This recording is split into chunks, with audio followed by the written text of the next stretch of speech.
مسلمانوں کے اندر ڈھیر ساری ایسی چیزیں آ گئی ہیں جو ضعف اعتقادی کا باعث بنتی ہیں. اس کی کو ذرا کم کر دیں بھائی. آپ دیکھیے لوگ علماء کے پاس نہیں جاتے، باباؤں کے پاس جاتے ہیں. تعویذ دھاگا، کالا جادو، نیلا جادو. جس نوجوان کا کام کرنے کو دل نہیں کرتا اسے جادو ہو جاتا ہے. اور پھر یہ کہ کالی بلی رستہ کاٹ گئی تھی، اور پھر یہ کہ میں باہر نکلنے لگا تو کسی نے آواز دے دی تھی. عجیب قسم کی اوہام پرستیوں کا لوگ شکار ہیں. نبی پاک صلی اللہ تعالی علیہ وسلم داعی اللہ ہے. سرکار نے لوگوں کے نظریات کو پختہ کیا. حضور علیہ السلام کے فیوزات روحانیہ سے لوگوں کے دل طاقتور ہوتے تھے. مضبوط فکریں، مضبوط عقیدے سرکار کے وسیلے سے مسلمانوں کو نصیب ہوئے. ہم جیسے جیسے دیکھیں نا تصوف اور طریق میں آپ کو عرض کروں، صوفیہ کرام کا اصل موضوع عقیدہ توحید ہے. اصل موضوع ان کا ہے. یہ وہ لوگ ہیں جو لوگوں کو صحیح معنوں میں توکل کا، صبر کا، شکر کا، قناعت کا، رجوع اللہ کا سبق دیتے ہیں. اصل موضوع ان کا ہے. لیکن اب چونکہ صوفیہ کی جماعت میں وہ لوگ اللہ ماشاءاللہ خال خال رہ گئے، اور پھر یہ کہ بیٹھ گئے تعویذ دھاگے دینے والے، زاغوں کے تصرف میں، عقابوں کے نشے من. نتیجہ اس کا بڑا خطرناک برآمد ہوتا ہے. مضبوط فکریں. کبھی آپ اس روایت کو دیکھیں اور یاد کر لینا تو یہ بڑا نفع دیتی ہے. نبی کریم علیہ السلام نے حضرت عبداللہ ابن عباس رضی اللہ تعالیٰ عنہ سے فرمایا، عبداللہ، ساری دنیا مل کے تیرا بھلا کرنا چاہے کر نہیں سکتی جب تک رب نہ چاہے. اور فرمایا سارے دنیا دار مل کے تیرا کچھ بگاڑنا چاہے بگاڑ نہیں سکتے جب تک رب نہ، چھوڑ دے بیٹا، جب تک اللہ نہ چاہے. تو پھر رجوع تو اللہ کی جانب کرنا چاہیے. نبی اکرم صلی اللہ تعالی علیہ وسلم نے اپنی امت کو توانائی اس بات سے دی کہ اللہ ہمارے ساتھ ہے. آپ دیکھیے فکری تندرستی کتنی زیادہ ہے کہ 1000 کے مقابلے میں 313 لوگ ہیں. نہ اسلحہ پورا ہے، نہ گھوڑے پورے ہیں، نہ خوراک پوری ہے، لیکن وہ میدانوں میں اس طرح لڑے ہیں کہ 1000 کو بھاگنے پر مجبور کر دیا. وہ ابو جہل نے جب کہا نا جاسوسوں سے کہ جاؤ پتہ کر کے آؤ، تو انہوں نے آ کے کہا وہ تو 313 لوگ ہیں، بچے بھی ہیں، بوڑھے بھی ہیں، چیز کوئی نہیں پاس. تو ابو جہل کہنے لگا پھر تو انہیں گھوڑوں کی پشتوں پر باندھ کے مکے لے جائیں گے، وہاں جا کے دیکھیں گے کیا کرنا ہے. تو جاسوس کہنے لگا سردار اگلی بات بھی سننا، ہے تو 313 لیکن جان ہتھیلی پہ رکھ کے آئے. جس کے خیمے کے پاس سے گزرے ہیں شہادت کی دعا مانگتے دیکھا ہے. ان کی آنکھوں سے چمکتی ہوئی روشنی اور ان کے لفظوں سے پھوٹتا ہوا ولولہ اور ان کی آوازوں سے نکلتا ہوا دبدبا کسی جگہ بھی انہیں کمزور نہیں ہونے دیتا. ان کے اندر کہیں بھی کوئی کمزوری نہیں آنے دیتا. غریبی کا نام لے کے سارا دن پریشان ہونا، غریبی کا نام لے کے اپنے آپ کو مظلوم ثابت کر کے لوگوں کو مدد پر اکسانا بندہ مومن کا یہ طریقہ نہیں ہے. اپنی توجہ اللہ کی جانب کرے، نبی رحمت علیہ السلام کی بارگاہ میں استغاثہ پیش کرے. لیکن دنیا داروں کو مائل کرنا، لوگوں کی جیبوں کی طرف دیکھنا، یہ مومن کی شان گردن کو جھکا دیتا ہے. خیرات کا پتھر جہاں میں مانگنے والوں کے سر کبھی اونچے نہیں ہوتے، اور غیرت ہے بڑی چیز جہانے تگ و دو میں. بھائی آپ طاقتور بنے. دیکھیں نا ایک نوجوان نے آ کے حضور کی بارگاہ عالی مرتبت میں عرض کیا تھا، یا رسول اللہ صلی اللہ علیہ وسلم غریب ہوں کچھ دیجئے. تو حضرت جابر ابن عبداللہ رضی اللہ تعالیٰ عنہ فرماتے ہیں ہم نے حضور سے بڑا کچھ سنا، یہ لفظ نہیں، لفظ لا، یعنی میرے پاس نہیں ہے، یہ ہم نے حضور سے سنا ہی نہیں. ایسا کوئی محبوب کہیں ہوگا نہ کہیں ہے. بیٹھا ہے چٹائی پہ مگر عرش نشیں ہے، اور ملتا نہیں کونین کو کیا کیا تیرے در سے، بس ایک لفظ نہیں ہے جو تیرے لب پہ نہیں ہے۔ اور یہ فاضل بریلوی رحمت اللہ علیہ کا انداز بھی دیکھیے، کہتے ہیں واہ کیا جود و کرم ہے شہ بطحا تیرا۔ اور یہ ذرا دیکھیے شعری ذوق دیکھیے، واہ کیا جود و کرم ہے شہ بطحا تیرا، نہیں سنتا ہی نہیں، نہیں کیا انداز ہے۔ اب یہ کیسی زبان ہے اور کیسا یہ محاورے کا استعمال ہے، جو شعری ذوق رکھتے ہیں وہ سمجھیں، کہتے ہیں نہیں سنتا ہی نہیں، کون؟ مانگنے والا تیرا۔ یا رسول اللہ آپ سے مانگنے والا نہیں سنتا، حضور عطا کرتے۔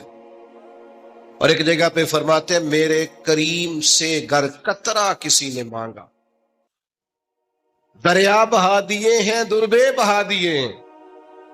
حضور تو دیتے، پر نوجوان نے جب آ کے عرض کی نا یا رسول اللہ صلی اللہ علیہ وسلم کچھ دیجئے، وہ جوان ہو، چڑھتی جوانی ہو، اور پھر وہ سوال کرے۔ ہمارے ساتھ ایک دوست پڑھا کرتا تھا، یہ 3 مہینے کی چھٹیاں ہوتی تھی تو وہ مستریوں کے ساتھ مزدور لگ جاتا۔ ہم نے اسے کہا یار تو تب 9th 10th کے اندر مزدوری کرنے جانا، تو کہندا سی یار میں قد میرا ایڈا بڑا ہے، ابا جی کو مانگ دیا شرم ہوگی۔ یہ سوچ نوجوانوں میں پیدا ہونی ضروری ہے۔ اب میں ابا جی سے مانگوں، مجھے تو دینا چاہیے۔ اس نے آ کے عرض کی یا رسول اللہ صلی اللہ علیہ وسلم کچھ دیجئے، تو حضور فرمانے لگے تیرے پاس کچھ بھی نہیں؟ اس نے کہا ایک پیالہ ہے میرے پاس گھر میں اور ایک کمبل ہے۔ اتنا غریب بندہ ہے کوئی محفل میں جس کے گھر میں ایک ہی پیالہ ہو، ایک ہی کمبل ہو؟ کوئی بھی نہیں اتنے بڑے مجمع میں۔ لیکن اگر کوئی ہماری غریبی کا رونا پوچھے تو میرا خیال ہے ہر تیسرا بندہ دوسرا بندہ غریب ہے، اور بڑا ہی غریب ہے۔ ایک پیالہ ایک کمبل، کریم نے فرمایا لے کے آؤ، وہ لائے تو محبوب فرمانے لگے کون خریدے گا؟ ایک نے کہا 1 دینار، ایک نے کہا 2 دینار۔ محبوب نے بولی لگوا دی، 2 دینار کا بیچ دیا۔ فرمایا جا 1 دینار کی روٹی لے جا۔ یہ نوجوانوں کو فکر دی کہ وہ انویسٹمنٹ میں تم نے ذات سے اپنے گھر سے لینی ہے۔ وہ 10-15 ہزار کا ٹھیلا بھی کسی سے نہیں کہنا تو لگا کے دے،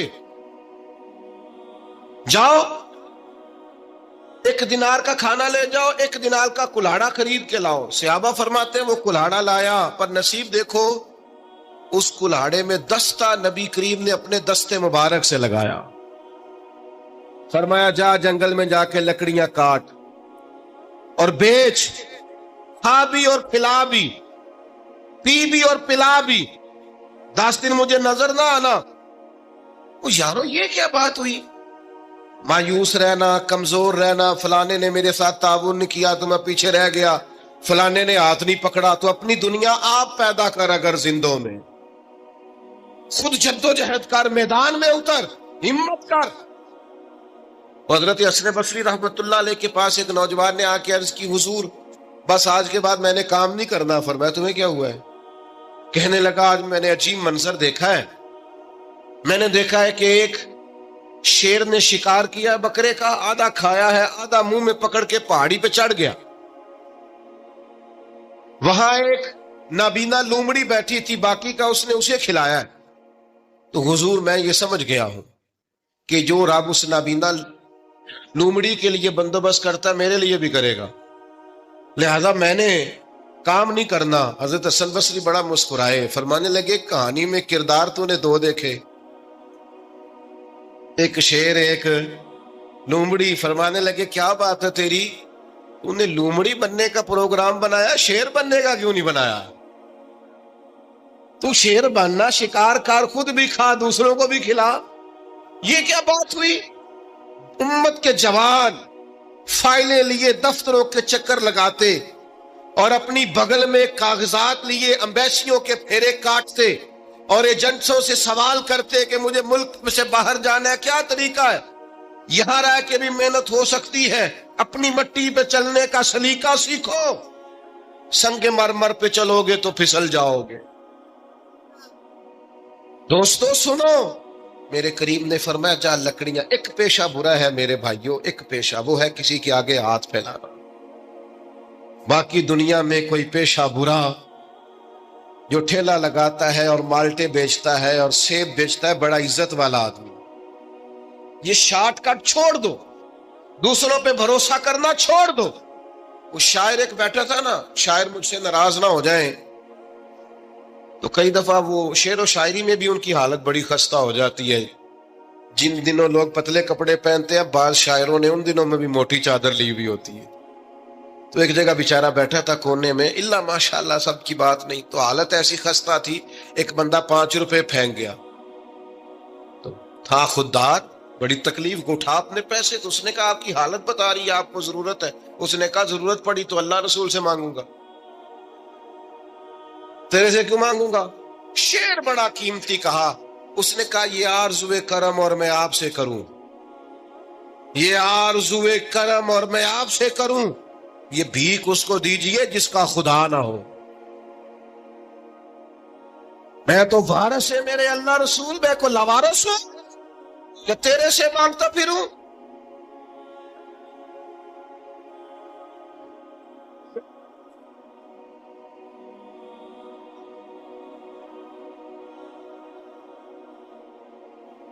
ماشاء اللہ ماشاء اللہ.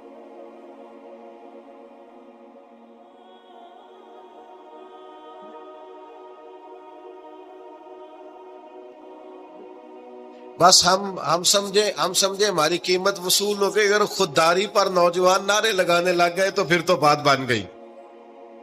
لگتا ہے محنت کا ارادہ بن گیا ہے. انشاءاللہ تعالی کشکول ٹوٹنے کا ٹائم آ گیا ہے. کرم کی برکھا برس لگی، یہی ملت کا جوان قیادت کرے گا. اور یاد رکھنا، ہمیشہ قیادتیں غریبوں کے بچوں نے کی ہیں، جنہوں نے آدھی قیمت پہ کتابیں لے کے پڑھی ہیں، بڑی ڈگریاں انہوں نے حاصل کی ہیں.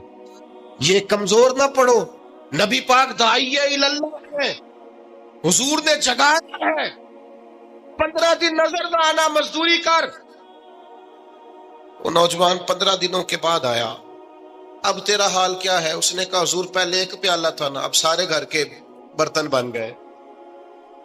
پہلے ایک بستر تھا، اب سارے گھر کے بستر. اور نوجوانوں، ہم نے سہارا بننا ہے. ماں سے کہنا ہے اب تو نے آنسو نہیں بہانے، تیرا پتر بڑا ہو گیا ہے. بہن سے کہنا ہے اب تو کبھی پریشان نہیں ہوگی، تیرا بھائی بڑا ہو گیا ہے. بوڑھے باپ کے پاس بیٹھ کے کہنا ابا جی بس اب آنسو پوچھ دو، آج کے بعد پریشان نہیں ہونا، پتر جوان ہے. اپنی بیوی سے، بچوں سے کہنا کہ کسی خواہشات پوری کرنے کے لیے تمہیں دیر تک انتظار نہیں کرنا پڑے گا، اب میدان میں ہو، بس اپنی مٹی پہ چلنے کا سلیقہ سیکھو. سنگ مرمر پہ چلو گے تو پھسل جاؤ گے. نبی پاک نے محنت کو سپورٹ کیا ہے، مشقت کو سپورٹ کیا. حضور علیہ السلام نے فرمایا سب سے بہترین کمائی وہ ہے جو تو اپنے 2 ہاتھوں سے محنت کر کے کھاتا ہے. فرمایا اللہ کے نبی حضرت داؤد علیہ السلام محنت کر کے کمایا کرتے. سنگیوں کام کرنا. اور دوسری بات، بھروسہ اللہ رسول پہ. بھروسہ، ادھر دیکھو میری طرف، دنیا داروں سے امیدیں لگا لیتے ہو بہت زیادہ. وہ دنیا دار بندے بیچارے کمزور ہوتے ہیں. یہ الیکشن کے دن تھے، گزشتہ سے پیوستہ الیکشن جو گزرا ہے، تو میرا ایک پیار والا دوست بھی ایک ایم کے امیدوار کا بڑا ووٹر سپورٹر تھا. یہاں اس نے اس کا بیج فوٹو والا لگایا ہوا تھا. میں رات کو دیر سے جلسے سے لوٹ رہا تھا تو وہ کھڑا تھا باہر، اور اندر امیدوار صاحب تقریر کر رہے تھے. میں نے کہا ادھر آ، تو آ گیا. میں نے کہا تو بڑا ووٹر سپورٹر ہے، جا تقریر سن جا کے، تیرا لیڈر تقریر کر رہا ہے تو باہر گھوم رہا ہے. کہندا ہے پیر صاحب جھوٹ پہ ماردا جو سارے جھوٹ بول رہا ہے، کرنا کرانا کچھ نہیں. تو میں کہ یار جی ایڈے پکے ووٹر سپورٹر نو بھی پتا ہے کہ جھوٹ پہ ماردا ہے، تو ہم تو ویسے ہی سپورٹر نہیں ہیں. ہم نے تو کی محبت تو سیاست کا چلن چھوڑ دیا. ہم اگر عشق نہ کرتے تو حکومت کرتے. او بھائی، جب پکے ووٹر سپورٹروں کو امیدیں نہیں ہیں تو آپ کن سے امیدیں لگائے بیٹھے ہیں؟ آپ جدوجہد کریں اور امیدیں اللہ رسول سے. نبی پاک علیہ السلام نے فرمایا جو رب پہ بھروسہ کرے گا اللہ کی رحمت اس کی کفایت کرے گی. وَإِن يَتَوَكَّلْ عَلَى اللَّهِ فَهُوَ حَسْبُهُ، واللہ پہ بھروسہ کرے گا اللہ اس کے لیے کافی ہو جائے گا. ادھر دیکھو یار موبائلوں والے دوستوں، بات سنو. گھبراہٹ نہیں، ٹینشن نہیں، انزائٹی نہیں، ڈپریشن نہیں. مومن اور ڈپریشن، مومن اور انزائٹی، مومن اور ٹینشن. وہ جی مجھے پتہ نہیں مجھے کیا ہو رہا ہے، جی مجھے خوف آتا ہے. آپ کو خوف آتا ہے مومن ہو کے؟ آپ کو یہ کرونا کے دن تھے تو مجھے لے گئے ایک سرکاری ہاسپٹل میں، آپ کچھ یہاں بات کریں، لوگوں کو حوصلہ دیں. تو ایک ڈاکٹر صاحب مجھ سے کہنے لگے جی مجھے نا تنگ جگہ میں بڑی گھٹن ہوتی ہے، تو موت سے بڑا ڈر آتا ہے، قبر تو بڑی تنگ ہوتی ہے. میں نے کہا ڈاکٹر صاحب کچھ بھی نہیں. کہنے لگے سانس ہی نہیں آتا، چاروں جانب سے بند ہے. تو میں نے کہا بچہ بھی تو ماں کے پیٹ میں سانس لیتا ہے نا. آپ نے تو سبحان اللہ کہا. وہ ڈاکٹر تھے، انہوں نے نہیں کہا. وہ کہنے لگی جو تے اماں لیندی صاحب. ہنستے نہیں جی، باتیں ہنسنے کو نہیں سنا رہا، میں فکری باتیں کر رہا ہوں.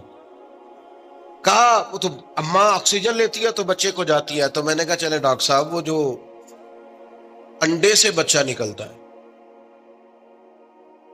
اس کے تو چارب جانو کوئی صورت نہیں ہوتی سانس کی. تو مجھے کہنے لگے آپ کہنا کیا چاہتے ہیں؟ میں نے کہا میں یہ کہنا چاہتا ہوں قبر کی دو حالتیں ہیں. قبر دوزخ کے گڑھوں میں سے گڑھا بھی ہے اور جنت کے باغوں میں سے باغ بھی ہے.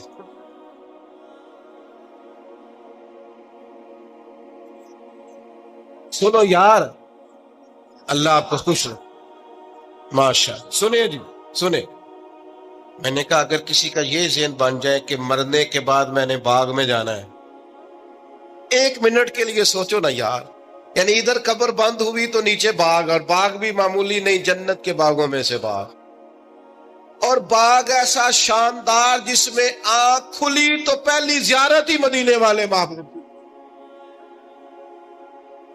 آج پھولے نہ سمائیں گے کفن میں آسی، آج کی رات ہے ان سے ملاقات کی رات. وہاں جانے سے خوف آتا ہے. مومن خوف ٹینشن، مومن کو ایک ہی خوف ہے اللہ کا، رب سے ڈرتا ہے، اللہ کے سامنے کھڑے ہونے سے ڈرتا ہے. باقی مسائل کا خوف کرنا، غربت کا خوف کرنا، لوگوں سے ڈرنا، یہ نکل اب اس ٹینشن سے. اب جس کو عزت دے اس کی چھین کوئی نہیں سکتا. اللہ جسے رزق دے اس کے ہاں آنے سے روک سکتا کوئی نہیں روک سکتا. پر ہو کے زندگی گزارے. نبی کریم علیہ السلام نے اپنی امتیوں کو مضبوط فکریں دی، توانائیاں دی ہیں. آپ غور کریں نا، حضور ایک جنگ سے واپس لوٹ رہے تھے، صحابہ بھی ساتھ تھے. ادبن صحابہ کرام علیہم رضوان ذرا دور دور ہٹ کے لیٹ گئے ادبن. یہ بھی میرے دوست نے سیدنا صدیق اکبر کے نام کا نعرہ لگایا نا، دن بھی سیدنا صدیق اکبر کے. بس میں اس وقت عنوان ان کا نہیں ہے، اتنی بات کرتا ہوں کہ دنیا میں ایک فلسفہ بیان ہوتا ہے کہ جو زیادہ قریب رہتے ہیں وہ زیادہ ادب نہیں کرتے. اور یہ کوئی غلط بات نہیں، ایسا ہوتا ہے اکثر. جو زیادہ قریب ہوتے ہیں وہ زیادہ مؤدب. لیکن حضرت صدیق اکبر کا کمال یہ ہے انہوں نے دنیا کے سارے فلسفے ہی غلط کر دیے. قریب بھی سب سے زیادہ وہی تھے اور ادب والے بھی سب سے زیادہ وہی تھے. فلسفہ ہی غلط قرار دے دیا. لوگوں کو بتایا ہے کہ محبت رسول کی باری آئے تو فلسفے بدل جایا کرتے. قرب بھی سب سے زیادہ ہے اور ادب بھی سب سے زیادہ ہے. بس بیان ہو کس زبان سے مرتبہ صدیق اکبر کا کہ محبوب خدا محبوب ہے صدیق اکبر کا، اور لٹایا راہ حق میں گھر کئی بار اس محبت سے کہ لٹ لٹ کر حسن گھر بن گیا صدیق اکبر کا. لٹ لٹ کے حسن گھر بن گیا صدیق اکبر. تو صحابہ ادبن ذرا سرکار سے تھوڑا سا سائیڈ پہ ہو کے لیٹ گئے. نبی کریم علیہ السلام نے اپنی تلوار درخت کی ٹہنی سے لٹکائی اور کریم بھی آرام فرما ہوئے. اچانک ایک کافر آیا، اس نے تلوار سرکار کی نکال لی. دیکھا حضور اکیلے اور پاس اسلحہ بھی نہیں ہے، تو حضور پر تلوار تان کے کہنے لگا اب آپ کو مجھ سے کون بچائے گا؟ نہیں آپ زیادہ توجہ کریں بات پر. کون بچائے گا؟ یعنی آپ یوں سمجھ لیں کہ بندہ گھر میں سویا ہوا ہو تو اچانک اسے آواز آئے کہ چھت پہ کچھ چل رہا ہے. آپ کو اپنی مثال دے رہا ہوں، آپ کو اپنے آپ کو سمجھانے کے لیے، وہاں کے لیے نہیں. تو پتہ چلے نا چھت پہ کچھ چل رہا ہے تو بہت سارے لوگ ایسے ہوتے ہیں ان کے تکیے کے نیچے سے موبائل بھی نہیں نکلتا، اتنا ڈر جاتے ہیں، بالکل پریشر کے نیچے آ جاتے. یعنی ڈاکٹر نے کہہ دیا جی آپ کی رپورٹیں بتاتی ہیں کہ مشکل ہے آپ بچیں، تو کچھ تو ڈاکٹر کی بات سن کے فوت ہو جاتے ہیں، اور کچھ کہتے ہیں تیری رپورٹیں ٹھیک ہوں گی پر ہوگا وہ جو میرا رب چاہے گا. یہ طاقت سرکار نے دی ہے اپنے غلاموں کو. اس نے تلوار اٹھائی، کہنے لگا آپ کو کون بچائے گا؟ تو محبوب کے چہرے پہ اطمینان، اور وہ جو اللہ نے میرے محبوب علیہ السلام کو روک دیا ہے، محبوب اسی حالت میں زیر لب مسکرائے اور فرمایا مجھے کون بچائے گا؟ مجھے میرا اللہ بچائے گا. اس میں بڑی طاقت ہے، اس لفظ میں بڑی طاقت ہے. کو مشکل آئے تو تعلقات نہ لڑایا کرو، وہ فائلوں میں رکھے کارڈ نہ نکالا کرو کہ فلانے کو فون کرتا ہوں. مشکل آئے تو سب سے پہلے مصلی بچھایا کرو، اللہ کے حضور حاضری دیا کرو، طاقتور ہو جاؤ. نبی کریم علیہ السلام نے فرمایا مجھے میرا اللہ بچائے گا. بس یہ لفظ کہے وہ کانپا، تلوار گری، کریم مسکرائے، تلوار اٹھائی، فرمایا لو بھی مجھے تو اللہ نے بچا لیا، تو بتا تجھے کون بچائے گا؟ تو وہ کہنے لگا میں نے سنا ہے آپ معاف کر دیا کرتے ہیں. تو فرمایا جا میں نے معاف کیا، دیر والی تو بات ہی کوئی نہیں. اللہ بچائے، کتنی بڑی بھی مشکل آ جائے، کچھ بھی ہو جائے، مجھے میرا اللہ بچائے گا. میرے عزیزوں طاقتور زندگی گزارنی ہے. میں نے زیادہ باتیں نہیں کرنی، تھوڑی تقریر کرنے والا آدمی ہوں، سمیٹنے کی طرف آ رہا ہوں. اپنی زندگی میں اپنے افکار و نظریات میں کبھی بھی کسی قسم کی بھی کمزوری پیدا نہ کرے. نبی اکرم صلی اللہ تعالی علیہ وسلم نے اپنے غلاموں کو تازہ دم رکھا ہے، ان کو فکری توانائیاں عطا کی ہیں. بس ہم نہ آہستہ آہستہ اتنے کمزور ہو گئے کہ ہم ضعف اعتقادی کی طرف چلے گئے. اس کی جو سب سے بڑی وجہ ہے وہ یہ ہے کہ سوچ بڑی محدود ہے.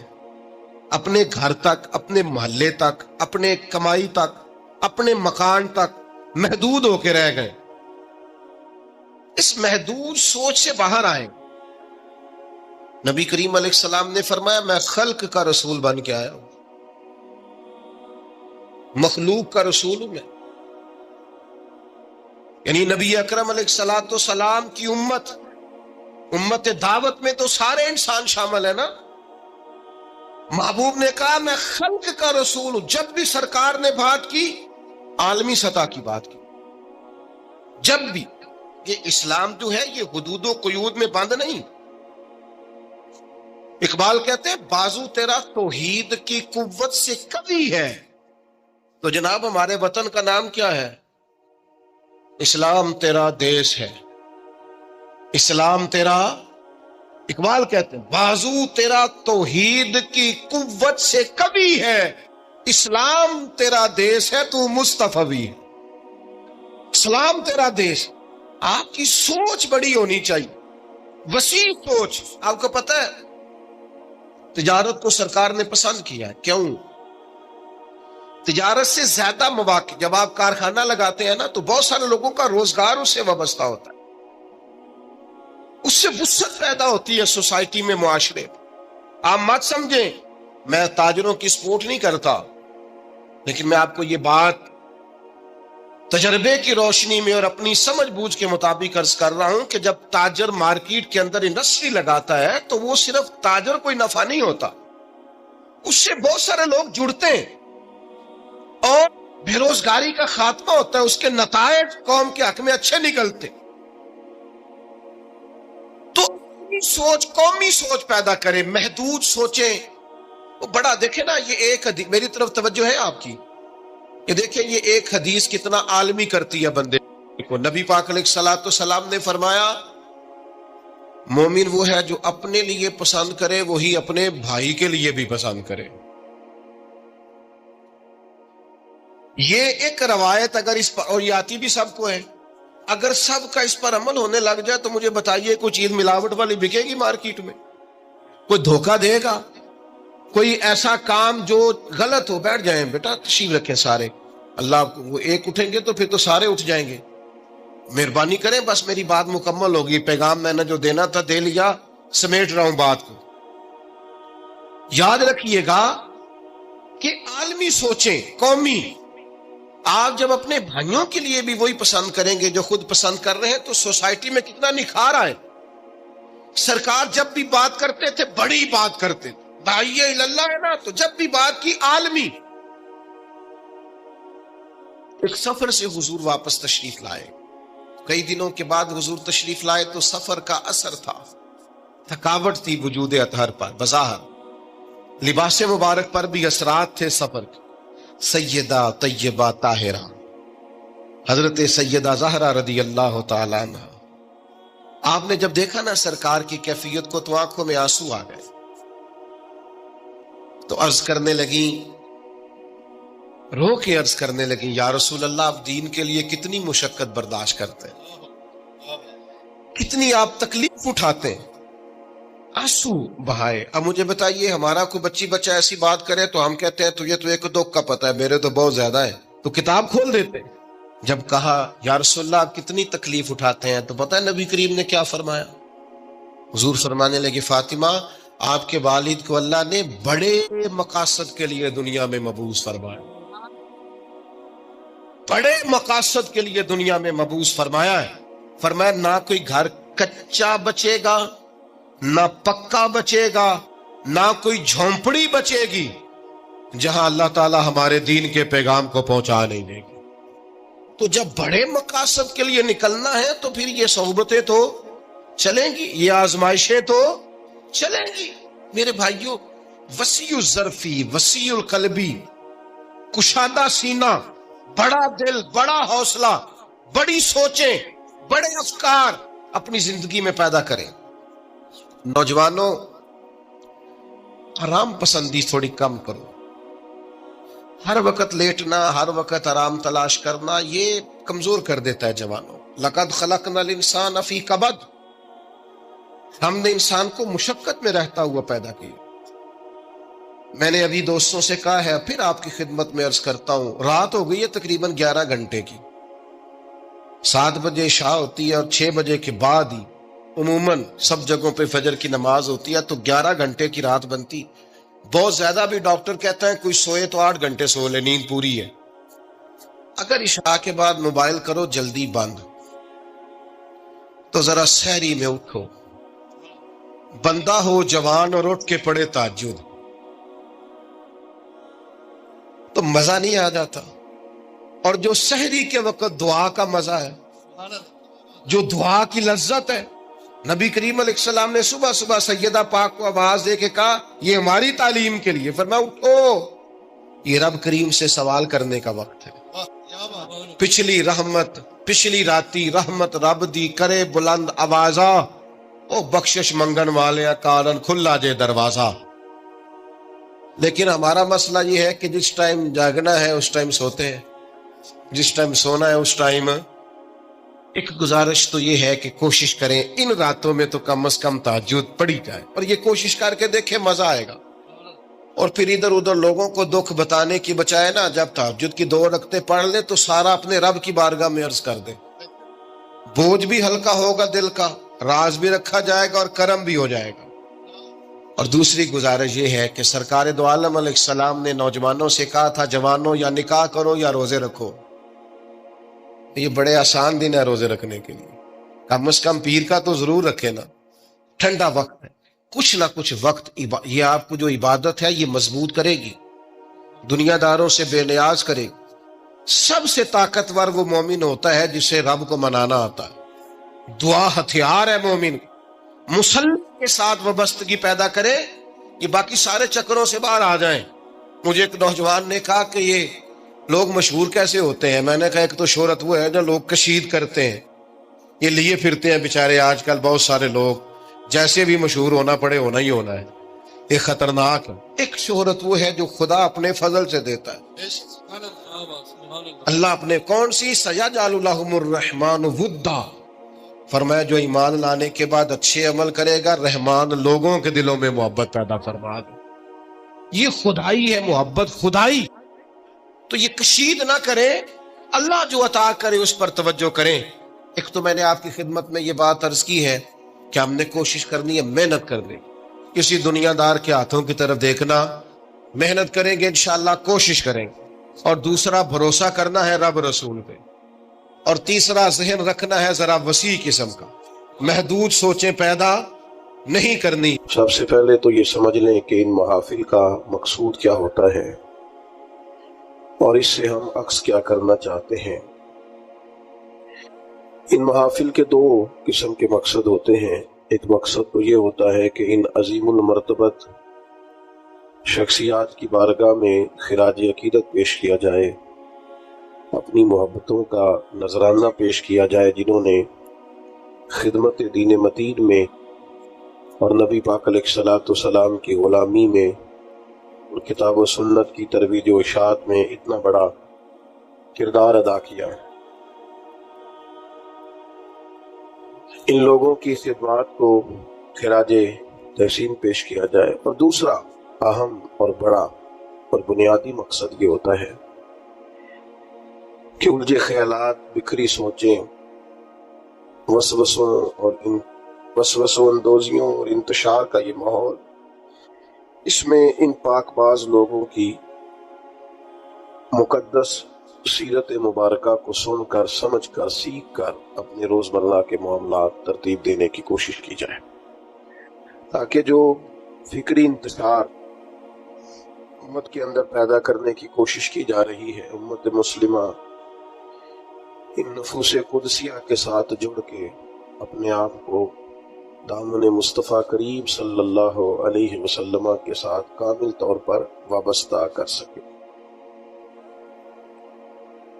حضرت ابوبکر صدیق رضی اللہ تعالیٰ عنہ ان خوش نصیب لوگوں میں سے ہیں جن کو سب سے پہلے حضور کے دامن پاک سے وابستہ ہونے کی سعادت نصیب ہوئی۔ تین باتیں ان کے تعلق سے میں نے آپ کی خدمت میں عرض کرنی ہے۔ سب سے پہلی بات تو یہ ہے کہ اللہ تعالیٰ نے انہیں انتہائی مضبوط، طاقتور اور توانا ایمان عطا فرمایا۔ قرآن مجید میں اللہ کریم نے فرمایا والذی جاء بالصدق وصدق بہ، ایک وہ شخصیت جو سچ لے کے تشریف لائی اور دوسری وہ جنہوں نے اس کی تصدیق کی۔ اولئک هم المتقون، یہی لوگ پرہیزگار ہیں، یہی لوگ متقی ہیں۔ حضرت مولا علی شیر خدا کرم اللہ تعالی وجہہ الکریم ارشاد فرماتے ہیں کہ یہاں سچ لے کے لانے والی شخصیت نبی پاک علیہ السلام کی اور تصدیق کرنے والی ذات جناب ابوبکر صدیق کی ہے۔ حضرت ابوبکر صدیق رضی اللہ تعالیٰ عنہ نے فوراً اس سچ کی تصدیق کی جو حضور لے کر کے تشریف لائے۔ بہت سارے لوگ ایسے ہوتے ہیں ان کے شعور کی آنکھیں کھل جاتی ہیں، وہ ضمیر کی نہیں کھولتے۔ شعور تو ابو سفیان کا بھی بڑی جلدی بیدار ہو گیا تھا، لیکن بڑی دیر کے بعد جا کے انہوں نے کلمہ پڑھا رضی اللہ تعالی عنہ، بڑی جلدی پہچان گئے چیزوں۔ ابو جہل، ابو البختری، عتبہ، عتیبہ، شیبہ، بلکہ اخنس بن شریک سے جب ابو جہل نے کونے میں جا کے پوچھا اور اس نے ابو جہل سے پوچھا کہ تمہاری رائے کیا ہے، تو انہوں نے کہا رائے تو یہی ہے کہ حضور جو فرماتے ہیں حق اور سچ ہے۔ اس کا مطلب ہے شعور کی آنکھیں تو کھل گئی تھی۔ جب تنہائیوں میں یہ کہا کرتے تھے کہ کریم کی ہر بات سچ ہے، تو شعور تو بیدار ہو گیا تھا، لیکن ضمیر کو دبائے رکھا۔ ماشاءاللہ مفتی صاحب بھی تشریف لے آئے۔ ضمیر کو دبائے رکھا۔ حضرت ابوبکر صدیق رضی اللہ تعالیٰ عنہ کا کمال یہ ہے کہ جب ان کے شعور کی آنکھیں کھلی نہ کہ دین حق اور سچ ہے، پھر انہوں نے کسی اور طرف نہیں دیکھا، فوراً اپنے ضمیر کی آواز پہ لبیک کہا اور نبی پاک کا کلمہ پڑھ لیا۔ یہ بڑی انفرادیت ہے، اس کو سمجھیے گا۔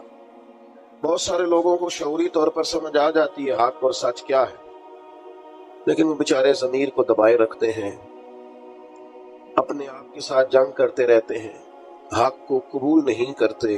حضرت صدیق اکبر کی زندگی کا یہ پہلا سبق کہ جب کسی کو پتہ چل جائے حق فلاں چیز ہے، تو پھر قرآن مجید کہتا ہے وَلَا تَلْبِسُوا الْحَقَّ بِالْبَاطِلِ وَتَكْتُمُوا الْحَقَّ وَأَنْتُمْ تَعْلَمُونَ۔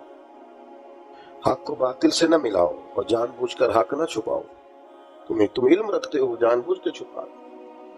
تو جب پتہ چل گیا حق کیا ہے، درست کیا ہے، ٹھیک کیا ہے، پھر اسے قبول کیا جائے، پھر تردد نہ کیا جائے۔ ہمارے ہاں بہت سارے لوگ سمجھتے ہیں دین پر ہی چلنا چاہیے، یہی حق ہے، تو بھائی چلتے کیوں نہیں؟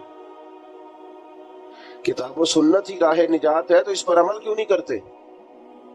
نبی پاک علیہ السلام کا اسوہ نور اور سیرت مقدسہ ہی صرف اور صرف نجات کی گارنٹی ہے، تو پھر دیر کس بات؟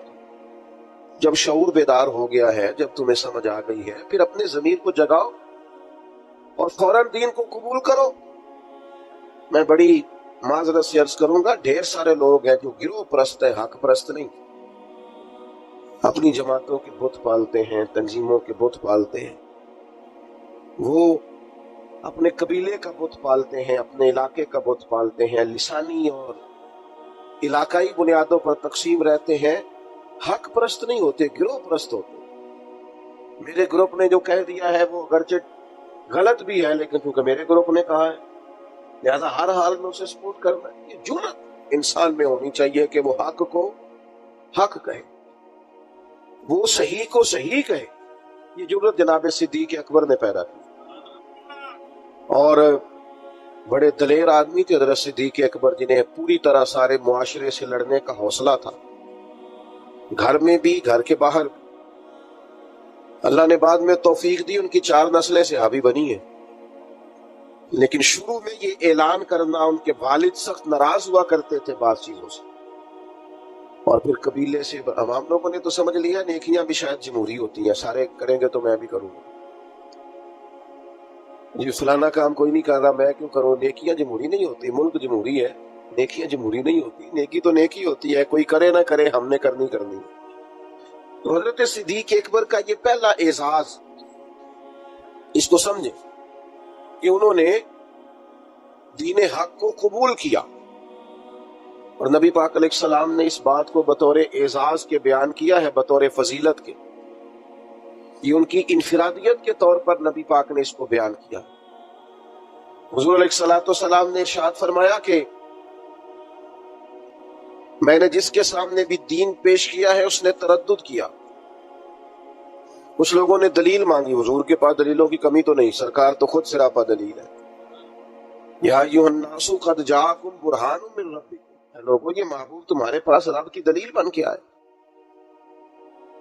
کریم فرماتے ہیں جس کے سامنے بھی دین پیش کیا اس نے تردد کیا ہے، فرمایا یہ صرف میرے ابو بکر صدیق ہیں، میں نے دین پیش کیا ہے، لیٹ کی کوئی نہیں، فوراً ہی کلمہ پڑھ کے مسلمان ہو۔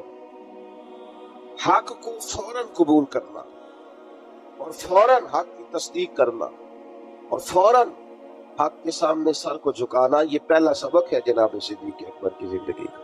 لیٹ نہ کریں، کمزور نہ بنے، ٹوٹتی بکھرتی رائے والے نہ بنے، کمزور ارادوں والے نہ بنے، حق جب نصیب ہو اسے قبول کریں۔ دوسری بات، اسلام یہ کہتا ہے کہ جب تم کلمہ پڑھ لو نا پھر پورے کے پورے دین میں آؤ۔ یا ایھا الذین آمنوا ادخلوا فی السلم کافہ، اے ایمان والو دین میں پورے پورے داخل ہو۔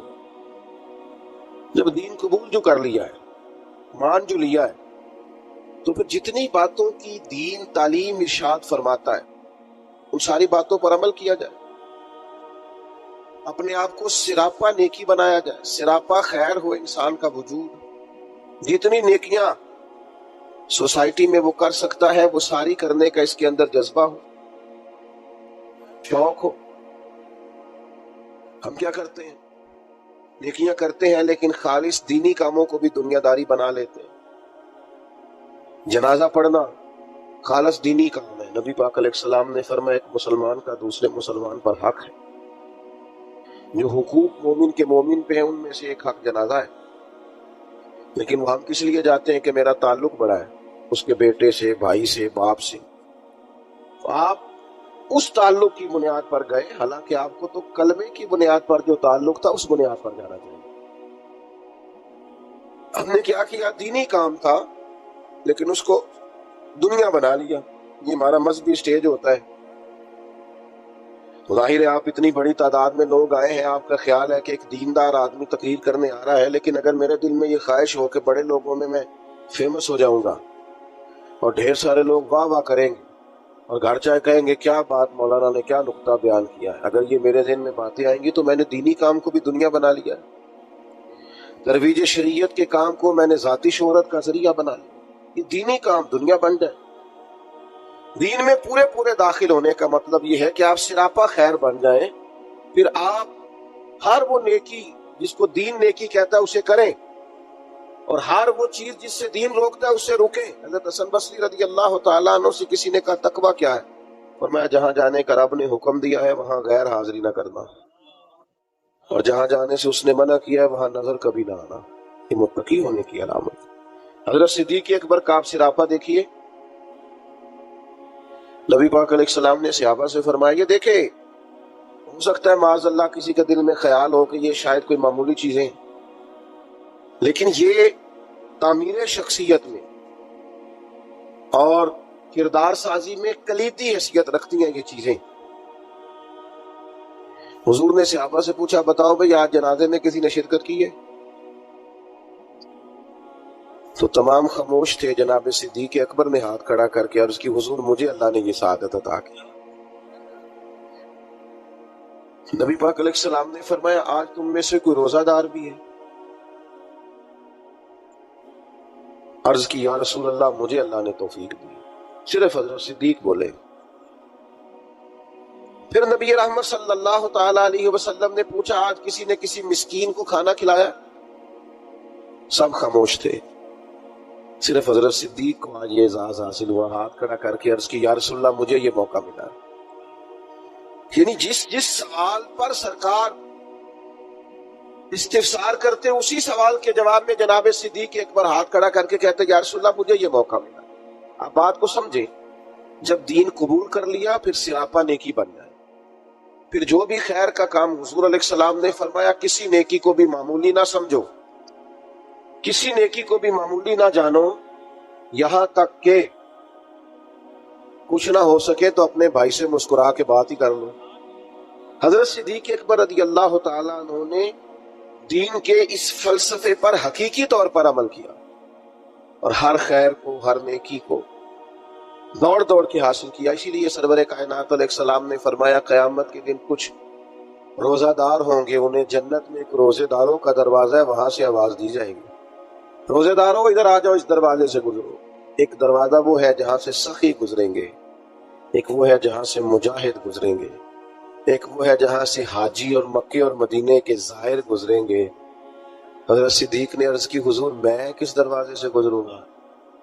فرمایا ابو بکر سارے دروازے منتظر ہوں گے کہ کبھی ابو بکر یہاں سے گزر جائے گا، کبھی یہاں سے گزر جائے گا، کبھی یہاں سے گزر جائے گا۔ کیوں؟ اس لیے کہ ہر نیکی کو پہنچ کے حاصل کیا، ہر خیر کو پہنچ۔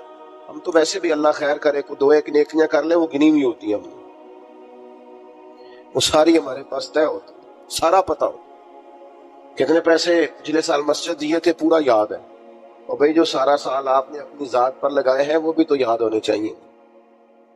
نیکیوں کو لوگ گن گن کے شمار کر کے رکھتے ہیں جو بھولنے کی چیز تھی، اور معاذ اللہ جن کمزوریوں کو، غفلتوں کو یاد کرنا تو انہیں بھول جاتے ہیں۔ تو حضرت صدیق اکبر سراپا نیکی بن گئے، سراپا کلمہ پڑھا تو ان کا وجود سراپا ایمان تھا، سراپا خیر تھا۔ کوئی بھی ایسا کام نہ کریں جس سے محسوس ہو کہ ہم وقت ضائع کرتے ہیں، ہمیں خیر سے وابستگی نہیں ہے۔ جو نیکی ملے فاستبقوا الخیرات، نیکیوں میں آگے بڑھ جاؤ، کوشش کریں کہ جلدی جلدی اپنے لیے خیر جمع کریں۔ لمحات بکھرتے جا رہے ہیں، وقت اپنا دامن چھڑاتا جا رہا ہے، زندگی سمٹ جاتی ہے اور ہم دیکھتے ہیں کہ جلدی جلدی سکڑ جاتی ہیں چیزیں اور انسان کے ہاتھ کچھ بھی نہیں آتا۔ تو کوشش کی جائے ہمیشہ خیر جمع کرنا، بڑھ چڑھ کے نیکیاں کرنے کی. نبی کریم علیہ السلام نے فرمایا جنتیوں کی 360 علامتیں، کسی میں ایک بھی پائے جائے تو جنتی ہے. آپ کی توجہ ہے میری بات پر؟ کتنی علامتیں؟ کسی میں اللہ کا ایک دعا مانگنے لگا وہ آمین کہنا ہے. اللہ کرے آپ موبائل کم دیکھیں اور میری بات زیادہ سنیں، آمین تو کہتے ہیں، دعا میں تو شامل ہو جاؤ یار، دعا مانگیے. ان 360 یہ ساری وہی نیکیاں ہیں جو پھیلی ہوئی ہیں. خیر کرنا، پیار کرنا، عبادت کرنا، مخلوق کی خدمت میں مشغول رہنا. فرمایا جنتیوں کی 360 علامات ہیں، ایک بھی پائی جائے تو بندہ جنتی ہے. حضرت صدیق اکبر کا لہجہ ہمیشہ دھیما رہا، بڑے وزادار تھے. فوراً عرض کی یا رسول اللہ میرے اندر بھی کو پائی جاتی ہے. وہ جو 360 نورانی علامات ہیں جنتیوں کی تو کریم میرے اندر بھی کو پائی جاتی. نبی کریم نے فرمایا آپ کے اندر تو 360 ساری کی ساری پائی جاتی ہے. انہوں نے سراپا خیر کیا، سراپا. ہم بھی بڑے مصروف لوگ ہیں. کوئی پوچھے جناب کی کیا پوزیشن ہے، کہتے ہیں بڑا مصروف ہوں. تو اگر پوچھا جائے کتنی دیر مصروف ہے تو کہتے ہیں 6 گھنٹے تو موبائل پہ مصروف ہوں. یہ جو راتیں ہیں نا، لمبی راتیں سردیوں کی، یہ تہجد پڑھنے کے دن تھے. اور یہ چھوٹے دن تھے سردیوں کے، یہ روزے رکھنے کے دن تھے. لیکن اس کے لیے جو عشاء کے بعد سو جائے، یعنی اگر 7 بجے عشاء پڑھی اور 6:15 فجر پڑھی تو اتنی لمبی رات بنتی ہے 10-11 گھنٹے کی. اور ڈاکٹر کہتے ہیں بڑا بھی زیادہ سوئیں تو 8 گھنٹے کافی ہے، تو 3 گھنٹے تو رات پھر بچ جاتی. یہ وقت تھا سحری میں اٹھنے کا، لیکن اس کے لیے جو عشاء کے بعد موبائل کی جان چھوڑے تاکہ سحری میں اٹھ سکے. سوئے گا نہیں تو اٹھے گا کیسے؟ ہم اگر مزاج رکھتے ہو نا خیر کا تو اللہ تعالیٰ وقت میں بھی برکت پیدا کر دیتا ہے. کہ جو ہمارے بزرگ اتنی بڑی ضخیم کتابیں لکھ گئے، کتنی جلدیں ہیں ان کے وقت میں برکت تھی، وقت کو مینج کرتے تھے. لیکن خوش گپیاں ہماری سیریں، ہمارا آنا جانا، ہمارا موبائل کو وقت دینا، اس نے ہمیں بڑا الجھا دیا ہے. حضرت عمر فاروق رضی اللہ تعالیٰ عنہ بیان فرماتے ہیں، کہتے ہیں ایک نابینا بیوہ اور بے اولاد خاتون تھی مدینہ منورہ میں. تو میں اس کے گھر کا کام کاج کر دیا کرتا. وہ ایک دن میں گیا تو میرے سے پہلے ہی کوئی بوڑھی اماں کے گھر کا کام کر گیا. آپ غور کیجئے گا بات، یہ مختلف انداز میں روایت مختلف جگہوں پہ ہے. صاحب کنز المال نے اس طرح لکھی ہے جس طرح میں بیان کر رہا ہوں. کوئی مجھ سے پہلے سارے کام کر گیا. بھلا کام کیا تھے؟ گھر میں جھاڑو دینا تھا، برتن مانجنے تھے، پانی بھر کے لانا. کوئی مجھ سے پہلے کر گیا. اگلے دن گیا تو پھر کوئی مجھ سے پہلے کر گیا. تیسرے دن گیا تو پھر. اب میں نے کہا ڈھونڈوں تو صحیح بندہ کون. فرماتے ہیں کہ میں چھپ کے بیٹھ گیا کہ میں دیکھوں تو صحیح کون ہے جو مجھ سے پہلے آتا ہے. تو کہتے ہیں سحری کا وقت تھا. امیر المومنین، خلیفۃ المسلمین، جانشین مصطفیٰ کریم صلی اللہ تعالی علیہ وسلم حضرت صدیق اکبر کا دروازہ کھلا. بیاں ہو کس زبان سے مرتبہ صدیق اکبر کا کہ محبوب خدا محبوب ہے صدیق اکبر کا. حضرت ابوبکر صدیق رضی اللہ تعالیٰ عنہ کا دروازہ کھلا. امیر المومنین ہے، عالمی سطح کے کام کرتے، ایک بہت بڑی اسٹیٹ کے سربراہ ہیں، ایک اتنی بڑی اسلامی سلطنت کو لیڈ کرتے ہیں. لیکن اتنے بڑے ہونے کے باوجود یہ ذوق بھی برقرار ہے کہ کسی کے گھر میں جھاڑو دے سکتے ہیں تو دے دیا جائے. کسی شخص کے گھر میں اگر برتن کسی بوڑھی کے مانجنے پڑے تو کر دیا جائے. فرماتے وہ میں نے دیکھا تو حضرت صدیق اکبر تھا. سراپا خیر تھا ان کا وجود، سراپا خدمت تھا. ساری زندگی گزر گئی مذہب پہ بحث کرتے لوگوں کی، اس پر بھی بحث کر لو، اس پر بھی بحث کر لو، اس موضوع پر عمل کب کرنا ہے؟ ساری زندگی ابحاث ہوتی رہیں گی. ساری زندگی صرف یہی مزاج ہوگا کہ دین کا کوئی موضوع ملے چلے علماء کریں گے حقاق حق کے لیے کبھی بات کرنی ہوئی. لیکن عوام کے اندر جو اتنی بحث ہوتی، عمل کب کرنا ہے؟ ساری زندگی صرف ابحاث ہوگی. بھائیو سنو، حضرت صدیق اکبر نے اپنے آپ کو سراپا خیر بنا لیا. اور تیسری بات جو آپ کی خدمت میں عرض کرنی ہے وہ یہ ہے کہ حضرت صدیق اکبر کے مزاج میں ڈٹنا تھا، ڈٹ جاتے تھے۔ اس دور کا سب سے بڑا المیہ یہ ہے کہ ہمارے ہاں استقامت نہیں ہے۔ کچھ دیر کے لیے لوگ کوئی کام کرتے ہیں پھر چھوڑ دیتے ہیں۔ ایک نوجوان مجھ سے کہنے لگا میں بڑے ہی کام کیے ہیں، کسی کام میں بھی کامیاب نہیں ہوا۔ میں نے کہا بس اسی لیے نہیں ہوئے، بڑے نہ کریں آپ کو، یہ کریں، اس کو صحیح کر کے کریں، استقامت کے ساتھ کریں، روز کریں، پابندی سے کریں، اس پر محنت کریں، جدوجہد کریں۔ پتھر پہ پانی پڑے متصل تو بے شبہ کھس جائے پتھر کسے۔ ایک قطرہ قطرہ پانی مستقل پتھر پر گرے تو اس میں بھی سوراخ بن جاتا۔ آپ محنت کریں گے تو اللہ تبارک و تعالی اپنے فضل سے نتائج عطا فرمائے گا، لیکن اگر محنت ہی نہیں کر رہے۔ حضرت صدیق اکبر کی طبیعت میں ڈٹنا تھا، انہوں نے کلمہ پڑھا، پھر بڑی آندیاں چلیں، بڑے طوفان آئے، بڑا ٹکراؤ پیدا ہوا، بڑے حالات خراب ہوئے، لیکن حضرت صدیق اکبر ڈٹے رہے۔ حضرت صدیق اکبر نے نبی پاک کا ادب کیا صلی اللہ تعالی علیہ وسلم، تو جناب صدیق نے ڈٹ کے کی۔ دنیا میں ایک فلسفہ بیان کیا جاتا ہے کہ جو زیادہ قریب رہتا ہے وہ ادب چھوڑ جاتا ہے، یہ بات غلط نہیں ہے، ایسا ہوتا ہے۔ جن لوگوں جو زیادہ قریب رہتے ہیں، جو زیادہ جن کو قربت ملتی ہے، کوئی چیز جن کو آسانی سے میسر آ جاتی ہے، وہ اس کی قدر نہیں کرتے۔ ہوتا ہے کہ زیادہ قریب میں رہنے والے لوگ اکثر قدر کر چھوڑ دیتے، لیکن حضرت صدیق اکبر کا کمال ہے، انہوں نے دنیا کا یہ فلسفہ ہی غلط کر دیا۔ انہوں نے کہا قریب بھی سب سے زیادہ میں رہا ہوں اور احترام بھی سب سے زیادہ میں نے کر کے دکھایا ہے، قرب بھی سب سے زیادہ، ادب بھی۔ سب کوئی باہر سے آتا تھا تو حضرت صدیق اکبر اسے کونے میں لے جاتے تھے، پہلے نبی پاک کا ادب سکھاتے، کہتے یہ بڑی نازک بارگاہ، ادب گاہ ہست زیر آسماں از عرش نازک تر، نفس گم کر دمی آیت جنید و با یزیدی کا۔ کونے میں لے جاتے اور حضور کا ادب سکھاتے، استقامت کے ساتھ خدمت کی، استقامت کے ساتھ دین پر ڈٹے رہے۔ اور جب نبی پاک صلی اللہ تعالی علیہ وسلم کا وصال ظاہری ہوا تو امت پر بڑا کٹھن وقت تھا۔ کچھ قبائل نے انکار کر دیا معاذ اللہ زکوٰۃ دینے سے، ارتداد کی طرف بڑھنے لگے۔ ایک لشکر سرکار نے روانہ کیا تھا، بعض لوگوں کی رائے ہوئی کہ اس لشکر کو ابھی نہ بھیجا جائے۔ اس وقت جو ڈٹ کر میدان میں کردار ادا کیا ہے وہ سیدنا صدیق اکبر نے کیا۔ میری ایک رائے ہے، میں اکثر کہتا ہوں دوستوں سے کہ یہ جو کامیاب ترین حکومت کی ہے نا حضرت عمر نے، مضبوط ترین خلافت کی ہے، اور بڑا ڈٹ کے انہوں نے کارہائے نمایاں سر انجام دیے، تو اس کے پیچھے بھی کردار سیدنا صدیق اکبر کا۔ انہوں نے فتنوں کا سر کچل کے، اٹھنے والے ہر فتنے کا سر کچل کے ایک مضبوط بنیاد بنا کے سیدنا عمر کو دی تھی۔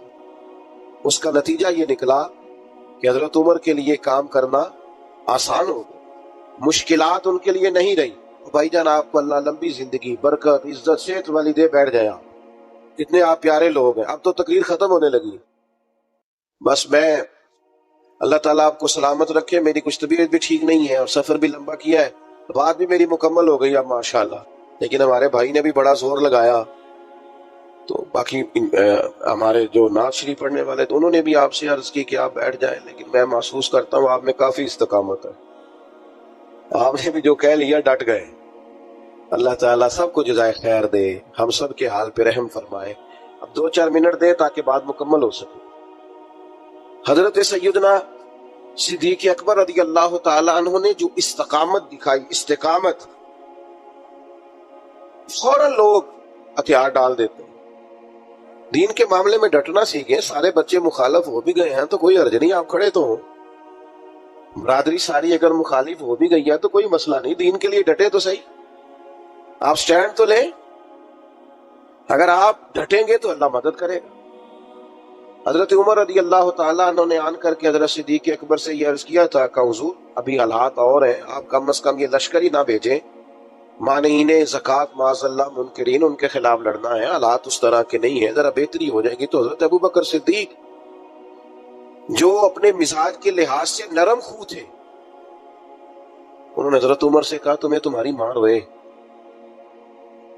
تم مجھے یہ مشورہ دے رہے ہو کہ وہ لشکر روک دوں جسے سرکار نے روانہ کیا؟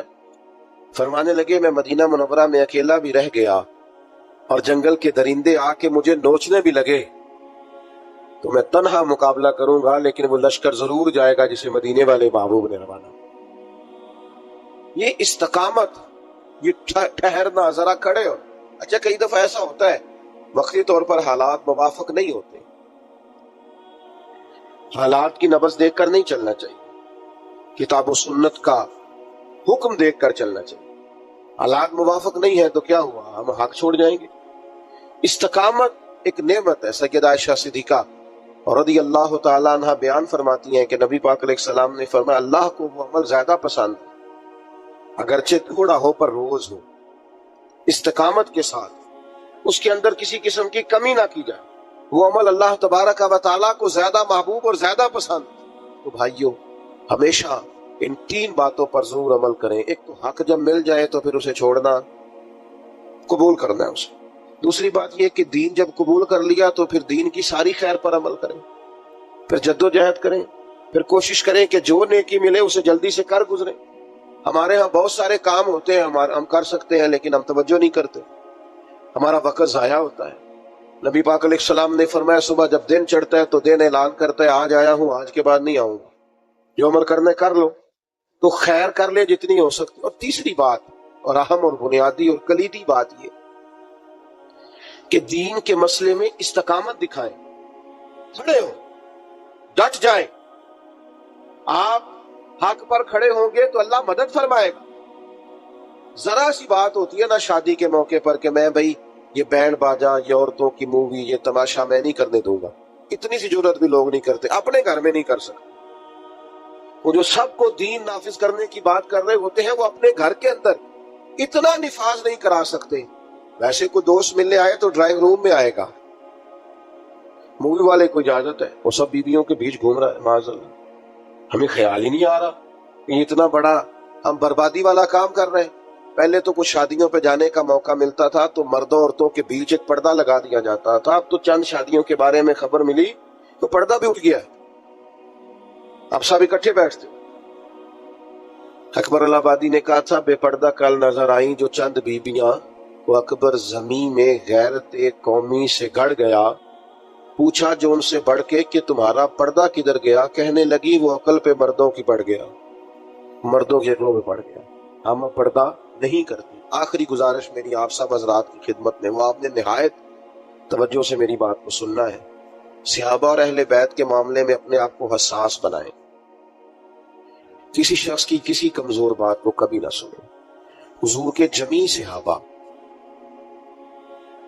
وہ سارے آسمانی ہدایت کے ستارے ہیں، اور میرے اعلیٰ حضرت فرماتے ہیں نبی پاک کی نسل میں ایک ایک بچہ نور کا ہے، تیری نسل پاک میں ہے بچہ بچہ نور کا، تو ہے عین نور تیرا سب۔ اس کمزوری سے بچیں۔ ہم نے ان کی پیروی کرنی ہے کہ ان پر بحث کرنی؟ ہمیں تو کہا گیا تھا ان کی پیروی کریں۔ آپ نے کبھی دیکھا ہے کہ اسٹوڈنٹ کلاس میں بیٹھے ہوں، ٹیچر پڑھانے کے لیے آئے تو وہ کہے کتابیں کھولے تو ٹیچر جواب میں کہے جناب، وہ شاگرد جواب میں کہیں کہ آپ یہ بتائیں کہ آپ کی تعلیم کتنی ہے؟ یہ شاگرد کو اجازت ہے کہ وہ کھولتا پھرے، وہ کہے جناب آپ بی اے ہیں تو بی ایڈ بھی ہیں کہ نہیں، اور اگر بی ایڈ بھی ہیں تو بتائیے کہ آپ سفارش پہ ہیں کہ میرٹ پہ ہیں؟ یہ سوال کرنے کی اجازت دیتا ہے ٹیچر؟ وہ کہتا تو کتاب کھول اور سبق پڑھ، تو سبق پڑھ۔ یہ مجھ سے پوچھیں گے، ہیڈ ماسٹر صاحب پوچھیں، پرنسپل صاحب پوچھیں، تو کون ہے؟ وہ شاگرد ہے۔ تو بھائی صحابہ کے مشاجرات میں پڑھنے کی اجازت نہیں ہے، ہم نے تو ان سے فیض لینا ہے، ہم نے تو سیکھنا ہے، ہم نے تو دیکھنا ہے کہ صداقت سیکھنی ہے تو آؤ دروازہ ابو بکر پر، عدل سیکھنا ہے تو آؤ دروازہ فاروق اعظم پر، شرم و حیا، وزاداری، حسن سیکھنا ہے تو آؤ نا سیدنا عثمان غنی کی بارگاہ میں آؤ، اور اگر ڈٹ کر جینا سیکھنا ہے، شجاعت سیکھنی ہے، فقاہت سیکھنی ہے، علم سیکھنا ہے، معرفت سیکھنی ہے تو آؤ سیدنا مولا علی کے دروازے۔ تو یہاں سے تو پانا ہے، سیکھنا ہے۔ ہم ابحاث میں الجھے ہوئے ہیں، اور پاک باز لوگوں کے بارے میں معاذ اللہ تعالیٰ ایسے لوگوں کی باتیں سنتے ہیں جو لوگ ہمارے دلوں میں وسوسہ اندوزی کرتے ہیں۔ تو میرے عزیز بھائیوں، حساس ہو جائیں اس مسئلے میں، تقویٰ کے ساتھ ان لوگوں کی زندگی کو لیں، اتنا بڑا خوبصورت اجتماع اللہ اپنی بارگاہ میں قبول کرے.